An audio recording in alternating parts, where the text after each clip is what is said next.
قرآن مجید کے جو سبق ہیں، جو اسباق ہیں، وہ بہت طویل ہیں اور انسانوں کی زندگیاں صرف ہو گئی ہیں، گزر گئی ہیں، خرچ ہو گئی ہیں، لیکن اس کلام لا ریب کا کوئی حصہ، کوئی کنارہ نہ مل سکا۔ ہر ایک صاحب علم نے، ہر ایک صاحب عطا نے، علم بھی وہ جو عطا ہو، علم بھی وہ ہوتا ہے جو عطا ہوتا ہے، اور ہر ایک صاحب عطا نے جتنی اس کو عطا ہوئی اس قدر کوشش کی اس سمندر سے، اس بحر بے کراں سے موتی نکالنے کی، اور اس کے جو معارف ہے، اس کے جو علوم ہے، اس کے جو خزانے ہیں، ان کو پھیلانے کی کوشش کی۔ مفسرین کرام نے لکھا کہ خالق کائنات نے اپنے اس کلام میں عجیب فکر قائم کی ہے کہ ایک طرف انسان کی عزت، انسان کی عظمت اور انسان کی بلندی کا سبق دیا ہے، اور کہا کہ خلیفۃ فی الارض، یہ انسان کی سب سے بڑی عظمت ہے اور انسان کی سب سے بڑی قدر و قیمت ہے کہ دو جہانوں کا پروردگار، خالق کائنات، غنی عن العالمین رب، ساری مخلوقات کو بنا کر حضرت انسان کو اپنا خلیفہ قرار دیتا ہے۔ ایک طرف یہ عظمت ہے، ایک طرف یہ عزت ہے، ایک طرف یہ شرف ہے، اور اس کی خوبصورتی دیکھیے، اس عظمت کی اور اس شان و شوکت کی اور اس قدر و قیمت کی کہ خود ہی خالق کائنات بتاتا ہے کہ اس کو میں نے اپنا خلیفہ بنا دیا۔ اور خوبصورتی کیا اس کو عطا کی؟ لَقَدْ خَلَقْنَا الْإِنسَانَ فِي أَحْسَنِ تَقْوِيمٍ، کہ اس حضرت انسان کو تم شرق اور غرب کی تقسیم میں مت پڑھو، شمال اور جنوب کے فرق میں مت پڑھو، تم ایشیا اور یورپ اور افریقہ کی تقسیم میں مت پڑھو، تم پنجابی اور افغان اور عربی کی تقسیم میں مت پڑھو، ہر انسان کو کائنات کے خالق نے خوبصورت بنا دیا، اپنا نائب بنا دیا، اپنا خلیفہ بنا دیا، اور ہر انسان کو خوبصورت بنا دیا۔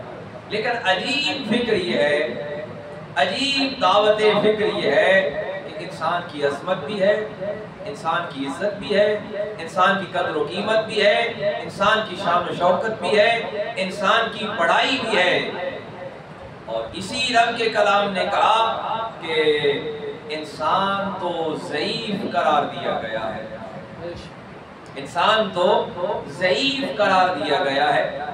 اللہ کے کلام سے خود بتایا، اچھا انسان ضعیف بھی ہے، انسان کی عظمت بھی ہے اور انسان ضعیف بھی ہے۔ اسی طرح کائنات کے پروردگار کے اس لاریب کلام میں ایک اور زاویہ دیکھیے اور ایک اور پہلو دیکھیے دلچسپی کا، کہ بتایا کہ ہم نے انسان کو اپنا خلیفہ قرار دیا، اور اس کے خلیفہ قرار دینے کی من وجہ کیا ہے؟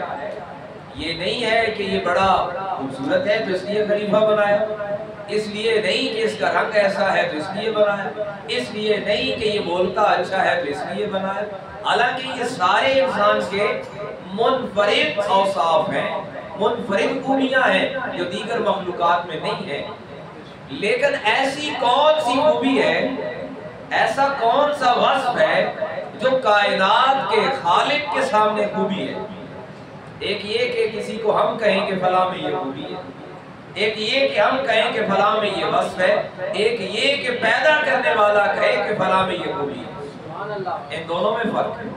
اور خالق کائنات کے ہاں انسان کی خوبی کیا ہے وہ دیکھیے، فرمایا وَعَلَّمَ آدَمَ الْأَسْمَاءَ، کائنات کے دو جہان کے پروردگار کی بارگاہ میں حضرت انسان کی اگر خوبی ہے، وہ رنگ نہیں ہے، وہ نسل نہیں ہے، وہ قبیلہ نہیں ہے، وہ علاقہ نہیں ہے، وہ زبان نہیں ہے، وہ قد نہیں ہے.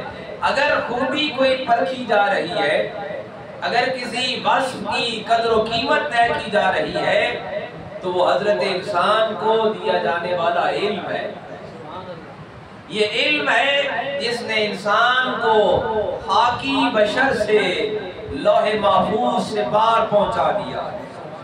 یہ علم ہے جس نے انسان کو خلیفۃ فی الارض بنا دیا ہے. یہ علم ہے جس نے انسان کو حضرت انسان بنا دیا ہے. یہ انسان کو ایک بشر سے اٹھا کر اس کو بلندیوں تک لے جانے والا، اس کو عظمتوں تک لے جانے والا اور اس کو رب کا نائب بنانے والا یہ علم ہے جس نے انسان کی قدر و قیمت بنا دی. تو پتہ چلا کہ انسان کی اصل پہچان اور انسان کی اصل معیار عزت وہ اس کا علم ہوتا ہے.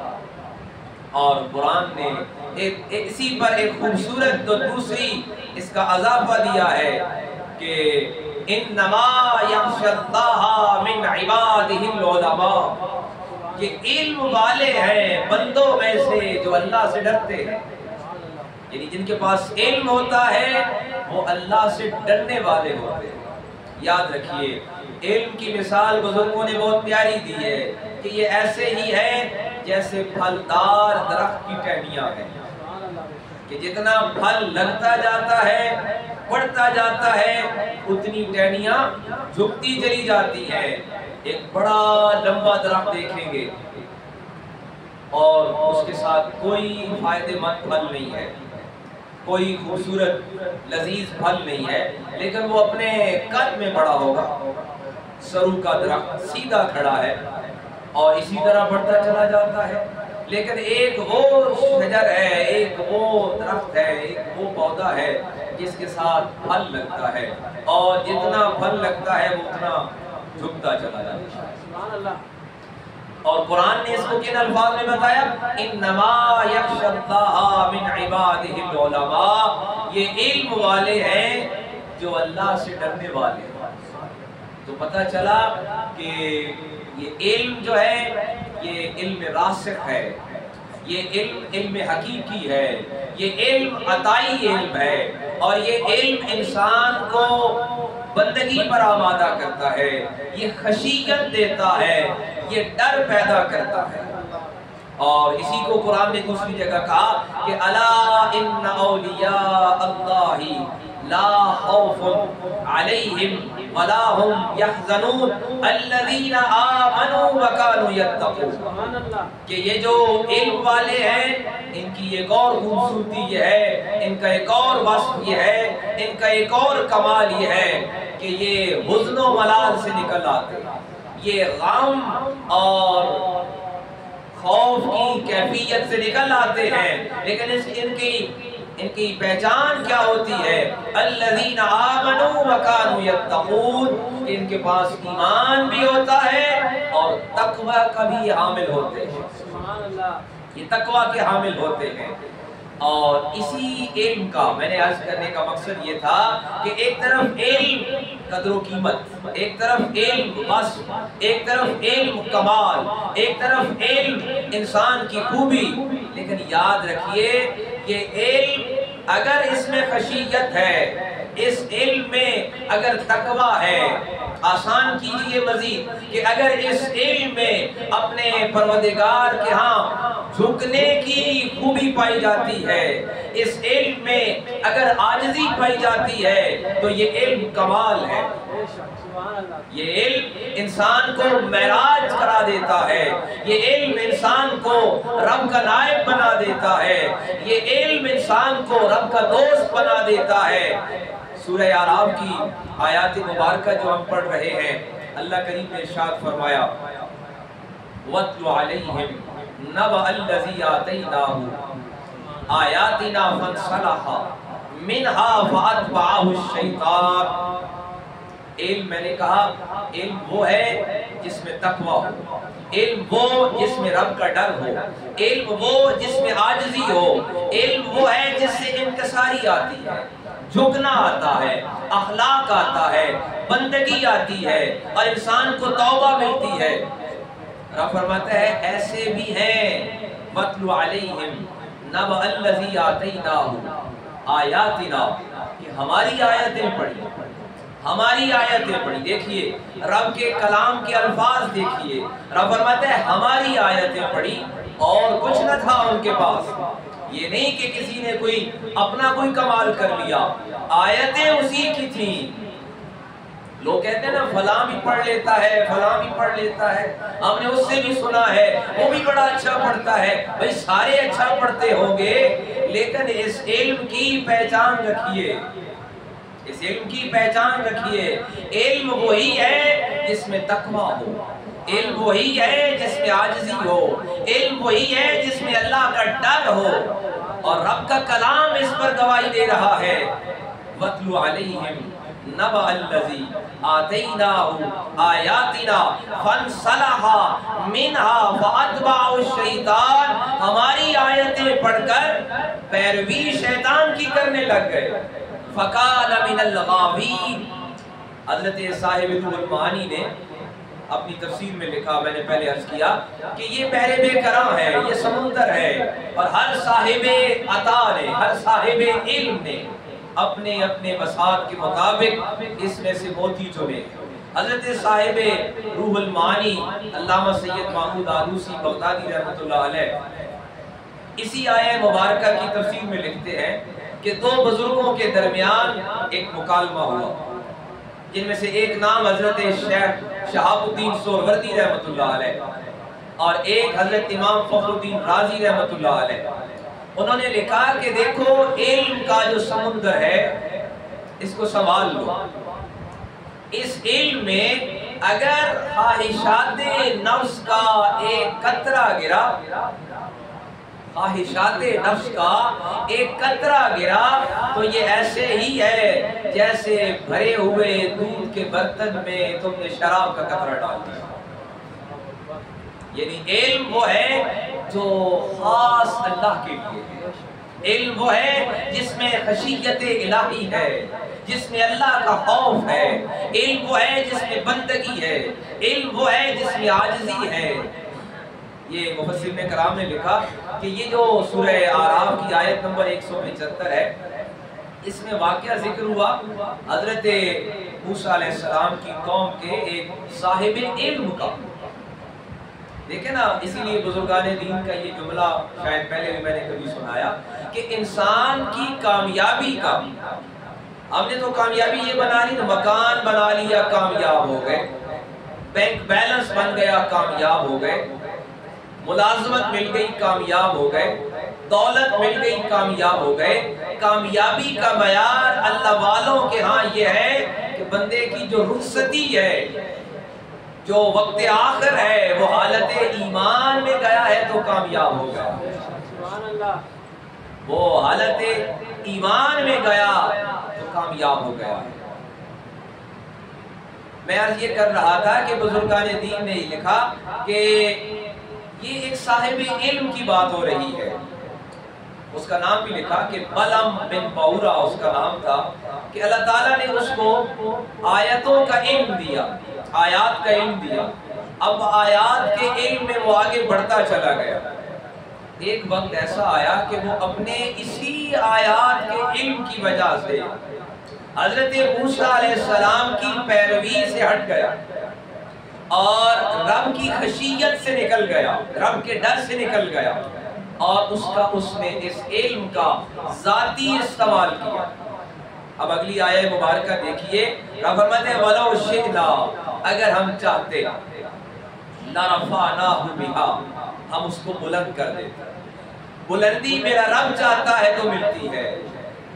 ہم کہتے ہیں نا فلاں چیز سے عزت ملنے والی ہے، یاد رکھیے یہ میرے پروردگار کے ہاتھ میں، وہ جسے چاہتا ہے اسے عطا کر دیتا۔ وَلَوْ شِئْنَا لَرَفَعْنَاهُ بِهَا، رب فرماتے ہیں اس نے آیتیں ضرور پڑھ لی تھیں، لیکن وہ نفسانی خواہشات کی پیروی کا شکار ہو گیا تھا۔ ایک تو پیغمبر خدا کی محبت سے نکل گیا، دوسرا خشیت الہی سے نکل گیا۔ وَلَوْ شِئْنَا لَرَفَعْنَاهُ بِهَا، ہم چاہتے، رب فرماتے ہیں ہم چاہتے اس کو بلندی دیتے۔ پتہ چلا بلندی رب دیتا ہے تو ملتی ہے۔ وَلَكِنَّهُ أَخْلَدَ إِلَى الْأَرْضِ، لیکن اس نے کیا کیا؟ رب فرماتے ہیں اس نے زمین کو پکڑ لیا۔ علم والے کی منزل زمین نہیں ہے۔ ہم نے بزرگوں سے کئی دفعہ سنا، لوگ آ کر کہتے پلاٹ، مکان، پراپرٹی، وہ کہتے کہ ہمیں رب نے اس کی محبت سے نکال لیا ہے، اس نے اپنی کوئی فکر دے دی ہے۔ رب فرماتے ہیں وَلَوْ شِئْنَا، جن کو ہم نے آیات کا علم دیا، اور اگر آیات کا علم ان کے اندر راسخ ہو گیا، ان کے اندر موجود ہے، ان کے اندر پختہ ہو گیا، رب فرماتے ہیں وَلَوْ شِئْنَا لَرَفَعْنَاهُ بِهَا، ہم چاہیں تو انہیں بلندی دے دیں، ہم چاہتے تو ان کو بلندی دیتے۔ وَلَكِنَّهُ أَخْلَدَ إِلَى الْأَرْضِ وَاتَّبَعَ هَوَاهُ، اور اس نے کیا کیا؟ اس آیات کے علم جاننے والے پیروی خدا کے بجائے، پیروی الہ کی بجائے، اطاعت الہ کی بجائے، خشیت الہ کی بجائے، اور پیروی پیغمبر کی بجائے رب کے کلام کے الفاظ دیکھیے، وَاتَّبَعَ هَوَاهُ، اس نے خواہشات نفس کی پیروی کی، خواہشات نفس کی پیروی کی۔ اسی کو اللہ کے کلام نے ایک اور جگہ بتایا کہ انہوں نے، لوگوں نے باہر کے بت توڑ دیے ہیں پتھروں والے، اور اندر کے بت بنا لیے ہیں۔ ہم کہتے ہیں نا فلاں چیز پہ ہمارا دل نہیں ہے، فلاں کے لیے ہمارا دل نہیں ہے، یہ خواہشات نفس ہے۔ ایک طرف بندے کی مرضی ہے، اور ایک طرف خدا کا حکم ہے، اور ایک طرف اللہ کے رسول کا حکم ہے۔ رب فرماتے ہیں جنہوں نے آیات پڑھی، آیات ان پہ راسخ ہو گئیں، پختہ ہو گئیں، تو انہیں تو چاہیے تھا کہ وہ پیروی الہ میں رہتے ہیں۔ وہ تو جس طرح قرآن نے کہا نا انما یخشی اللہ من عبادہ العلماء، علم والے تو وہ ہیں جو اللہ کا ڈر رکھتے ہیں، جو اللہ سے ڈرتے ہیں، اور فرمایا یہ وہ ہیں واتبع ہوا، جنہوں نے خواہشات کی پیروی کر لی۔ اب دیکھیے بڑی توجہ طلب بات، فَمَثَلُهُ كَمَثَلِ الْكَلْبِ، اللہ کے کلام نے بڑا ہی سخت اس کے لیے اشارہ دیا ہے، اور توجہ سے دل تھام کے سمجھیے گا۔ فرمایا جنہوں نے آیات پڑھی، جن کا دعویٰ یہ ہے کہ انہیں علم مل گیا ہے، جن کا کہنا یہ ہے کہ انہیں دین سمجھ آ گیا ہے، یاد رکھیے علم مل جائے ایک منزل ہے، علم کا سنبھالنا اس سے اگلی منزل ہے۔ فرمایا فَمَثَلُهُ كَمَثَلِ الْكَلْبِ، جس نے علم ملنے کے بعد پیروی خواہشات کی ہے، نفسانی خواہش کی پیروی کی ہے۔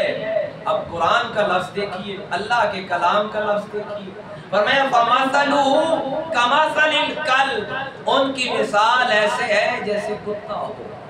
اللہ اکبر، اللہ اکبر، بڑا ہی سخت مرحلہ ہے، علم بڑا ضروری ہے۔ میں نے بات شروع کی تھی کہ قرآن اللہ کا کلام بڑا دلچسپ اور بڑا سخت دعوت فکر دے رہا ہے۔ ایک طرف انسان کی قدر و قیمت علم کو بتایا کہ وَعَلَّمَ آدَمَ الْأَسْمَاءَ، علم ہی انسان کی خوبی ہے کہ خلیفۃ فی الارض ہے، علم ہی انسان کی خوبی ہے کہ انسان کو اللہ تعالیٰ نے اپنا نائب قرار دیا ہے۔ لیکن اگر یہی علم انسان پہ راسخ نہیں ہوا ہے، یا آسان سمجھیے کہ یہ علم حاصل ہونے کے بعد انسان کو رب کا ڈر نہیں ملا ہے، خشیت نہیں ملی ہے، تقوی نہیں ملا ہے، اور پیروی رسول نہیں ملی ہے، نسبت رسول نہیں ملی ہے، تو رب کا کلام کہتا ہے وَاتَّبَعَ هَوَاهُ، پھر یہ خواہشات کی پیروی ہے۔ حاضرین مکرم، سورہ اعراف کی یہ آیات مبارکہ ہمارے لیے یہ دعوت فکر لیے ہوئے ہیں، یہ سبق لیے ہوئے ہیں کہ خواہشات کی پیروی کوئی کتنے ہی علم والا کرے، جب وہ خشیت الہی سے نکل گیا، اللہ کے ڈر سے نکل گیا، اطاعت الہی سے نکل گیا، پیروی رسول سے نکل گیا، فَمَثَلُهُ كَمَثَلِ الْكَلْبِ، رب کا کلام کہہ رہا ہے اس کی مثال پھر کتے جیسی ہے۔ اللہ اکبر۔ حاضرین مکرم، انسان بڑی رب کی پسندیدہ ہے، انسان کی قدر و قیمت رب کے ہاں بہت پسندیدہ ہے، انسان کی عزت بہت پسندیدہ ہے، لیکن اس کی پسندیدگی کی وجہ